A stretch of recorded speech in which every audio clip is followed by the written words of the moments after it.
Okay, let's talk about interaction, because we can give videos to students on a regular basis. We can even train them to watch for information.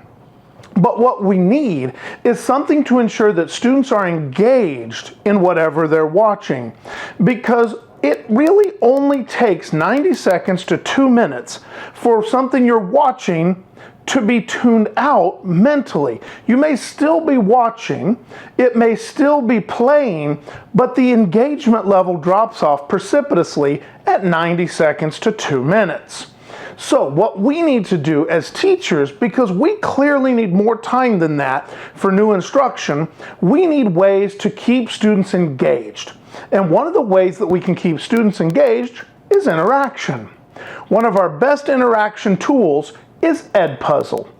Edpuzzle is nothing more than a program into which you put video that you either make yourself or video that you find from somewhere else. And once the video is in Edpuzzle, you can put questions, interruptions, interactions, resources, etc. into that video. So what we need to do is let's go through a little bit of how to create an Edpuzzle, how Edpuzzle hosts it, and the data that you can get from Edpuzzle so that you know that your students not just watched it, but also interacted with the material and therefore have at least ingested the material in such a way that there is some lasting change or measurable result. So with that in mind, let's look at Edpuzzle. Okay, ladies and gentlemen, let's go ahead and let's go to Edpuzzle. The nice thing about Edpuzzle is it is a free tool. All you have to have is your Google login, and you can log in for free. With that, you can go and you can create content using pre-done Edpuzzles, Khan Academy, and National Geographic, a lot of partners, but in particular, we're just going to go with YouTube. So here we go. Here's a YouTube video that I've created, and I can shorten it either from the front or the back. I could go ahead and put voiceover over top of somebody else's video, so that works out nicely. But what I'm going to do is I'm just going to go with some questions, and those questions could be multiple choice, or using the multiple choice option, you could choose a check all that apply. It could be open-ended, or it could be notes where you put in different information or other resources inserted along with the video that you're working with. Let's go ahead and let's just hit play. Now, I already have a couple timestamps that I want to use. I already know I need a question at 1 minute and 24 seconds because I've already planned what I'm going to need in this video. So let's go ahead and go to 1 minute 24, and I'm going to put in a multiple choice question. And the answer is, what are the key components for Google Classroom? Now, in this case, I want to make this a check all that apply. I could simply have one correct answer by making only one of these check marks green and the rest red X's. But in our case, I want to have communicate out is definitely an option. Receive communication.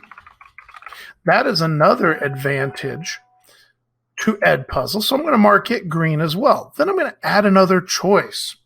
And Google Classroom also allows us to respect social, emotional aspects of the student.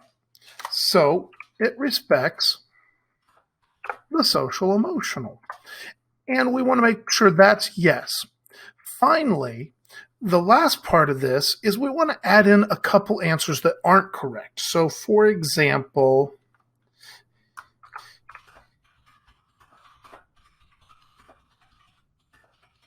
it means the teacher works less. Now, clearly, that's not going to be the case, although it can be an effective and efficient program. Another answer that's wrong is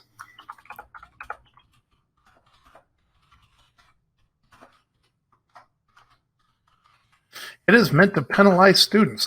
Now, clearly, you can make whatever level of question or style of question you like. In this case, it's a check all, and if they don't check all three, it will mark it wrong. But in many cases, you'll simply want one correct answer. So that is a saved question, and we're going to move on. And in fact, we're going to move on to 2 minutes and 30 seconds.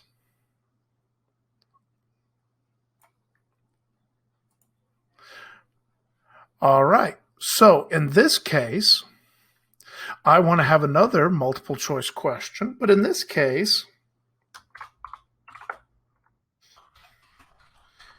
we want to talk about the most important thing to add something to Google Classroom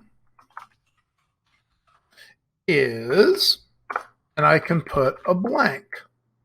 And I could give this as a free response question, open-ended question. Now, I'm going to do a multiple choice question. So instead of putting it as an open-ended question, I'm going to say the plus sign. And I'm going to say true and false.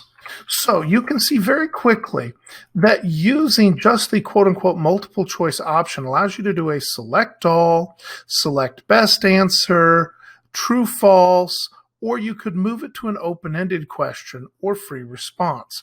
Now, open-ended or free response, you will have to grade on your own, but that's a pretty easy way to go about it in Edpuzzle. Let's save this question as well. Now, one thing I highly recommend is putting a question right near the end.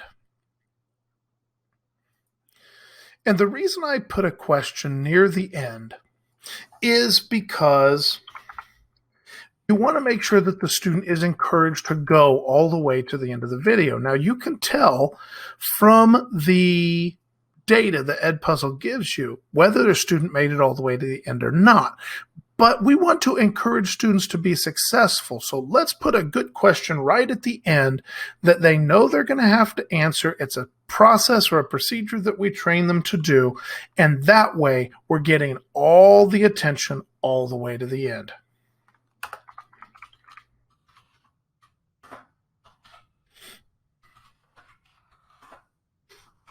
In this case, I am putting an open-ended question, and it really is an opinion question, and I can show you how to grade that very quickly, because this is one you will look at and simply mark it, check for green, yes, or red for no. So here we go. In this case, we now have our video, we have all our questions that have been put in, and we are ready to finish this Edpuzzle. Once the Edpuzzle is finished, all we have to do is either assign the Edpuzzle, or we can simply copy the link and take that link and put it absolutely anywhere, either in Google Classroom, a slideshow, an email, wherever we wish. So it can be assigned individually or it can be assigned as part of a class. Speaking of classes, let's go to our classes. Anytime we have a class, we can add all of the names in a class using a code that students can enter, or we can simply add a class and then add people using Google Classroom. So if we add a new class, I can simply go grab my Google Classroom. Okay, so let's take a look at some of the data that Edpuzzle can provide for you. In this particular case, we can see that we have a class of students, and it is an in-progress class. Well, we can clearly see that a student who has 100%, watched 100% of the video, got 6 answers right, and it took them 8 minutes for a video that was 7 minutes and 32 seconds long. So you can even go down and see their specific question. So it works out very, very nicely. Additionally, though, we can go to one that is less than ideal. In this case, you can see which question the student got wrong, And you can see that the student didn't really spend a bunch more time than they originally had for the entire video. You can tell that the student did watch the first two portions of the video twice. What we would have liked to have seen before this wrong answer is maybe a student that rewatched that portion before going and answering the question. So something that allows us to see exactly what they missed and why. Very positive information for us to have as teachers to know how best to help students. So let's go ahead and take a look at one more. In this case, there is a free response component, and you can tell their answer, and you simply as a teacher mark it correct or incorrect, or you can assign it a percentage of your own. Additionally, you can comment to the student and they can comment to you. So in our case, that looks good. Let's go ahead and give them credit.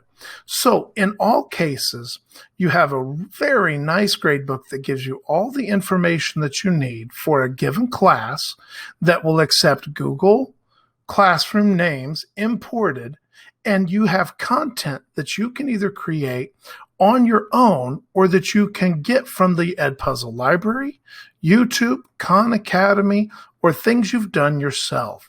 So with all of that, Edpuzzle becomes a great tool for interaction.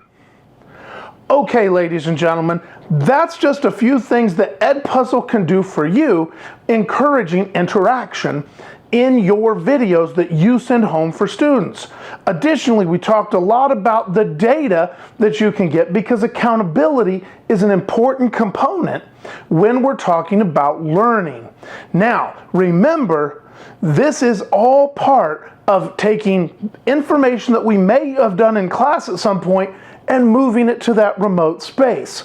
Our goal in moving it to the remote space is to take those things that we can move out of the group space so that that group space is left for the best parts of teaching that need to be done with students present, with students together, and allowing us to support students the best way we can.